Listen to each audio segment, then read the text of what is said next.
On August 4th, yes, you heard it right. August 4th, 2025, JTBC published an exclusive on the Bang Si-hyuk investigation. And as you know, or as you might not know, JTBC is one of major Korean media agencies. Now, the original report claimed police have been raiding HYBE's Yongsan headquarters since July 24th and plan to keep going until at least August 16th under a sweeping month-long warrant. It said the warrant allowed searches at any time of day, even before sunrise or after sunset, and that no department was off limits, from the chairman's office to the legal team. But that's not the story you will see now. Later that day, JTBC quietly edited the piece. The parts about the raid continuing for weeks and having no restrictions gone. In their place, a new police statement appeared, saying the raid had already ended and the scope was not unusually broad. So it's a dramatic change, one that flips the framing from HYBE under extraordinary pressure to a routine search that's already over. Now, before we dig deeper into JTBC's track record on HYBE, let's take a look at what happened today on August 8th. Okay? So just 2 days after HYBE's Q2 earnings announcement, second quarter 2025 earnings announcement, the company's stock surged again. Okay? So yesterday, on August 7th, the stock climbed 7% or 7.14%. Now, the next day, today, it added another 5%. Right now, I think, so it went as high as 295,501, and it closed at around 290,000. Okay? Now, it's the kind of momentum that usually draws retail investors in. But at the same time, a headline from a media agency called Money S popped up with the headline saying, HYBE posts strong earnings, but Bang Si-hyuk's return could be the trigger. So the article acknowledged HYBE's record second quarter results. 705.7 billion Korean won in revenue, up 10.2% year on year, and 65.9 billion Korean won in operating profit, up 29.5%. Concerts brought in 1.8 million attendees worldwide with strong performances from BTS members Jin and J-Hope, 17th Japan fan meeting, and world tours from TXT and Le Sserafim. And naturally, it said the stock rallied from 250,500 at the end of July to 291,000 as of today. But after listing the numbers, the tone shifted. The piece dove back into Bang Si-hyuk's legal troubles. Surprise, surprise. Allegations of pre-IPO stock manipulation under investigation by police, the financial supervisory service, prosecutors, and now even the National Tax Service's Elite Investigation Bureau number 4, which is a unit that handles large-scale corporate tax evasion, says the article. So let me read this part because, it's interesting. Translated. Despite the strong financial results, the article says, the mood within the company is grim. All right. Since December last year, police have been investigating Bang Si-hyuk over alleged illegal stock transactions during HYBE's IPO. The probe expanded in May to include the Financial Supervisory Service, then the prosecution, and most recently, the National Tax Service's Fourth Bureau, a department somebody told me that Bureau must be pronounced as Bureau. All right. Thanks for that subscriber who told me about this. Sorry. Bureau. A department that specializes in large-scale corporate tax evasion cases, whose involvement signals strong confidence in proving the allegations. The article continues. On August 6th, Bang Si-hyuk emailed all HYBE staff stating that he would return to Korea promptly to cooperate with the investigation, reiterating his innocence and willingness to explain the IPO circumstances in detail, and saying he would await the authorities' judgment. However, the article says, under President Lee Jae-myung's administration, the one-strike-out policy on stock manipulation has been tightened. Cases that might once have ended with the warning now face strict legal action, and market watchers expect this one will not be resolved quickly. Okay. The scope and composition of the investigation are highly unusual, the article says.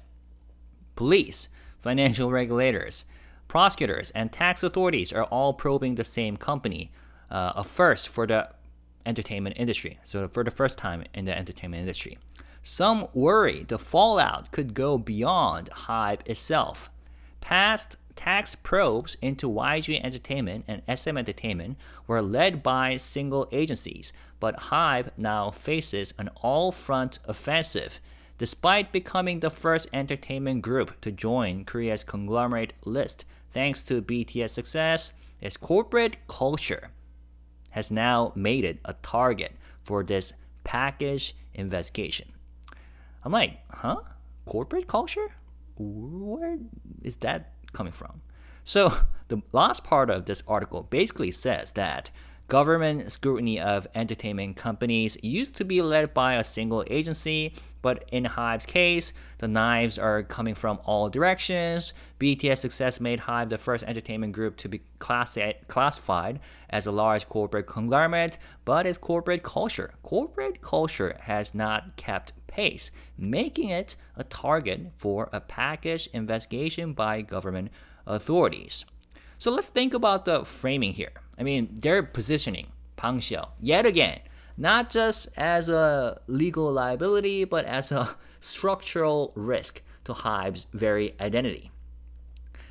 By now, it's getting very boring, the way the media is framing this. And the suggestion is that HYBE's culture is somehow unworthy of its status, almost as if its ride to the top was undeserved, and now the government is stepping in to correct that. Now, given the timing, right as HYBE stock is showing a strong upward momentum, it's hard not to wonder if this is also about shaping market behavior. Now, interestingly, over the past 2 days, foreign and institutional investors have been net buyers of HYBE shares. On the other hand, retail investors, they've been net sellers. And articles like this, highlighting legal landmines while the stock is rallying, could easily make individual investors, retail investors, hesitate before jumping in. I mean, who knows? Maybe next week, on Monday, HYBE stock could fall or plummet. Who knows? But yeah, I thought about that theory. And that brings us back to the bigger point. Korean media, JTBC included, seem almost determined to frame Bang Si-hyuk as this persistent risk factor for HYBE, no matter how strong the company's performance. Whether it's through sensational early reports later walked back, or through strategically timed opinion-laced lines like the one in Money S, the pattern is kind of hard to ignore. Now, speaking of the sensational early reports, let's read the actual JTBC's exclusive article from August 4th. Okay? So here's the version before they edited. Exclusive. Police conducts high-intensity raid on HYBE. Search scope includes any department regardless of name. The Seoul Metropolitan Police Agency's Financial Crime Investigation Unit plans to continue the raid on HYBE's headquarters in Yongsan, which began on July 24th, well into the middle of this month. Chairman Bang is accused of deceiving existing HYBE investors, including venture capital firms, In 2019, before HYBE went public by telling him there were no IPO plans, he then allegedly arranged for shares to be sold to a special purpose company set up by a private equity fund connected to him. And you guessed right. The reason why I just read the paragraph monotone, because it's getting boring by now. According to the search warrant, the story as told by the media. Okay, let's continue. The article says, according to the search warrant, the raid period spans almost an entire month. Until August 16th, police can carry out searches of HYBE's headquarters at any time if necessary. The warrant also includes an exceptional clause allowing searches before sunrise and after sunset, bypassing the usual restriction under Article 125 of the Criminal Procedure Act, which limits nighttime execution. In addition, there are effectively no limits on the search scope. The warrant reportedly states that the search targets include the chairman's office, the secretary's office, finance, accounting, legal, and any other department, regardless of name, where items to be seized may be stored. This means police can search virtually any department, an unusually broad scope for such warrant, the article says. A police official said the investigation into Chairman Bang appears to be accelerating in line with the new administration's stance on severely punishing capital market manipulation. On July 11th, President Lee Jae-myung visited the Korea Exchange and stressed, "We must make it clear that anyone who tries to play games in Korea's stock market will face total ruin." Currently, the probe into Bang Si-hyuk's alleged unfair trading is being carried out jointly by police and special judicial police from the Financial Supervisory Service under the direction of both the police and prosecution. The aggressive search is also seen as the police's attempt to secure the lead in the investigation. Reported by JTBC journalist Park Junwoo. Okay. Now, the original headline and lead paragraphs made the situation sound like an extraordinary escalation. Police raiding HYBE's headquarters under a month-long warrant with no limits on time or department, access. Even before sunrise or after sunset. And if you read that first version, you would think HYBE was facing a siege that could continue any day until mid-August. But then, without a new headline, without a former correction, JTBC quietly updated the story. Okay? And these are the sentences deleted. The Seoul Metropolitan Police Agency's Financial Crime Investigation Unit planned to continue the raid on HYBE's headquarters in Yongsan, which began on July 24th, well into the middle of this month. The very first sentence, gone. Until August 16th, police will be able to search HYBE's headquarters at any time if necessary. Gone. It was also confirmed that there were no restrictions on the scope of the search. Gone.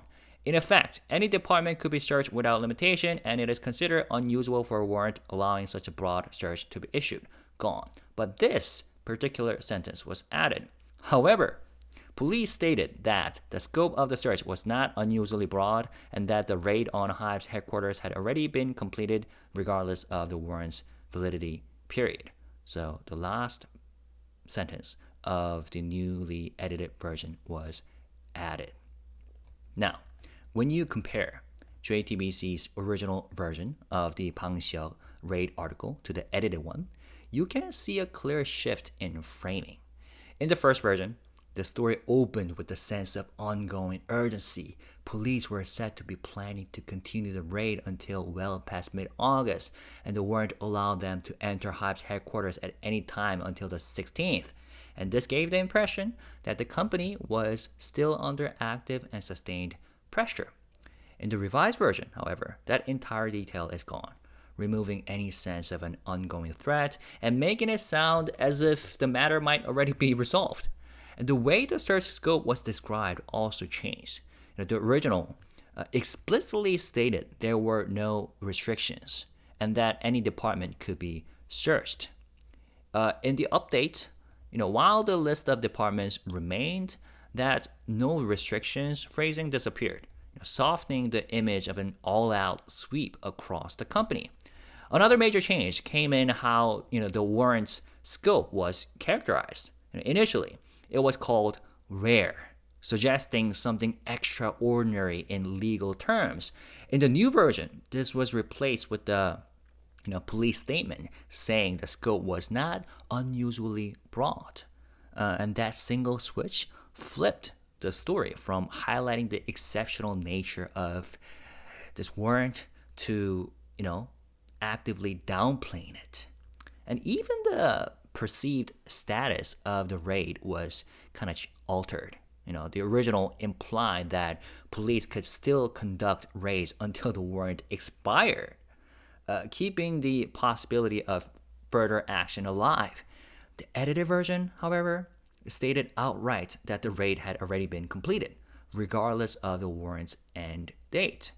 And that instantly lowered the perceived urgency and scale of law enforcement activity. So yeah, overall, the tone shifted dramatically. The first version suggested aggressive, exceptional law enforcement action against HYBE. The second version presented, police as measured, clarifying facts and making clear that the operation was over. Okay, so to put together, the original created the JTBC exclusive piece created a near crisis level narrative, HYBE under intense, unusual legal scrutiny. The edited version stripped away the most alarming parts and added an official rebuttal from police themselves, reframing the situation as routine and concluded. Whether intentional or not, if you think about it, whether intentional or not, the first framing could have been useful to whom? Anti-HYBE groups or hostile market players looking to push the idea that the company was in serious trouble. The update, by contrast, reads as JTBC, stepping back, possibly to avoid legal exposure, correct overstatements, or distance itself from, appearing to push a hostile narrative. Now, for most news outlets, I don't know, like a change like that might be just sloppy editing, but with JTBC, there is history, and that history makes a pattern kind of hard to ignore, impossible to ignore, because JTBC has been here before. Okay, so let me remind you of 3 cases. So first, on August 7th, 2024. Oh my God, August 7th. It's been a year. I almost said happy anniversary. It's not happy at all. All right, so on August 7th, 2024, JTBC aired the infamous Suga DUI CCTV segment, showing a man on a e-scooter, electric scooter, speeding through a 10-lane road and claiming that it was BTS Suga Yoongi.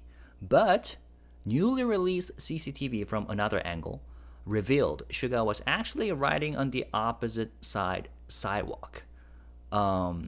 It's just in the wrong direction, contradicting JTBC's original claim. Wait, not even the wrong direction. In fact, if you remember, the footage shows Suga was riding the scooter almost at the same speed as people walking. Okay? Now, after backlash, JTBC deleted the footage, but armies sent letters to the show's advertisers urging them to withdraw their ads. Now, on August 16th, 2024, JTBC Newsroom issued an on-air apology, and admitting the man in the CCTV footage was not Suga, but that was already too late. The clip already spawned, over 1,000, I don't know, like 100, it felt like 1 million derivative articles with Suga dragged here and there. And later on, Suga was also dragged to a police photo line, and public opinion was already poisoned by then. All right. Now, just a month earlier, in July 2024, Their coverage of New Jeans' Tokyo Dome fan meeting included an interview with a Japanese fan. And check this out. JTBC's subtitles twisted her meaning from BTS is still my favorite, but I also love New Jeans into I switched from BTS to New Jeans. BTS에서 갈아탔다. And that edit ran in both captions and the thumbnail. The thumbnail read, like I just said, switched from BTS. New Jeans fandom takes over Tokyo Dome. So after fans called it out as a mistranslation that disrespected both artists, JTBC eventually quietly fixed the wording, but they offered no apology to BTS or New Jeans or the fans or the fan they misrepresented. Now, let's go further back to December 9th, 2019, okay? When JTBC's, again, newsroom broadcast that BTS was in a legal dispute with Big Hit over profit sharing, all right? So they aired, at the time, a segment titled BTS in Profit Sharing Dispute, Considering Legal Action Against Agency, claiming that BTS and Big Hit Entertainment had failed to narrow differences over settlement issues, and that BTS was reviewing legal options. But guess what? It wasn't true. In response, Big Hit issued an official statement saying BTS and their parents are not considering any legal measures, including lawsuits against the company. Now, guess what? ARMY, BTS fanbase, demanded a public apology from JTBC. But when JTBC failed to respond for about a week, again, it was a week, fans escalated their stance, declaring they would boycott JTBC News, file complaints with the Press Arbitration Commission and the Korea Communications Commission, and pressure advertisers to withdraw. In the end, the former JTBC CEO, Son Seok-hee, who's in this photo that you're looking at, formally apologized. Okay, at the end of the December 16th broadcast, Son Seok-hee said, follow-up reporting on last week's story has found that there's virtually no chance of the matter escalating into a legal dispute. So he explained that the reporter responsible had aired a news segment titled BTS Legal Dispute Possibility Almost Zero, in which Big Hit stated it had signed the most exemplary renewal contract last year, and BTS confirmed that they had neither initiated nor planned any legal action. So yeah, after the follow-up, Son Seok-hee, the former CEO, expressed regret for filming inside the agency's facilities without prior permission during the course of reporting, and he added, I sincerely and humbly accept the criticism that the report was too premature, given that no lawsuit had been filed. So, 4 incidents in 6 years. Different circumstances, same pattern. Publish something negative about HYBE or its artists, in fact BTS, let it spread, then walk it back long after the initial impression has stuck. So yeah, which brings us back to the Bang Si-hyuk raid story, HYBE raid story. If you only saw JTBC's first version, you would think HYBE's office were still under siege and the police had been given extraordinary powers to, search every corner. But if you saw the updated version, you'll walk away thinking this was a routine, already finished search. So it's a very, so to say, whiplash-inducing change. And for anyone familiar with JTBC's history, it raises the question, was this just sloppy reporting corrected in real time? Or was the initial framing just too useful for anti-HYBE narratives to pass up? One thing is clear, when a news outlet has a track record of high impact errors involving the same company and its artist, even routine corrections start to look like part of a bigger story. And as you know, I'm not a fan of conspiracy theory at all. And I'm not trying to say that JTBC is just this anti-HYBE or anti-Bang Si-hyuk, anti-BTS group or something. But, I mean, 4 incidents in 6 years? That's kind of odd and even funny. And if there's one thing that history tells us, is that with HYBE, the first headline is rarely the full story. And by the time the corrections come, the narrative damage is already done. And so, we are left with a bigger question. When the same outlet repeatedly makes high impact errors on the same company, can we really call it coincidence? I mean, was JTBC's August 4th edit just routine fact checking, or was the first version crafted in a way that served a particular narrative, only to be dialed back later? And in the broader picture, how much influence do these initial headlines have on public opinion, and also on possibly investor behavior, and even on how HYBE is treated in the market and the media? So, I want to hear what you think. Is this just sloppy journalism, or is there something more deliberate at play? And if it is deliberate, who really benefits from it? All right. Feel free to leave your thoughts in the comment section. But as always, when you do so, let's stay positive, respectful, and classy. See you guys later. Bye-bye.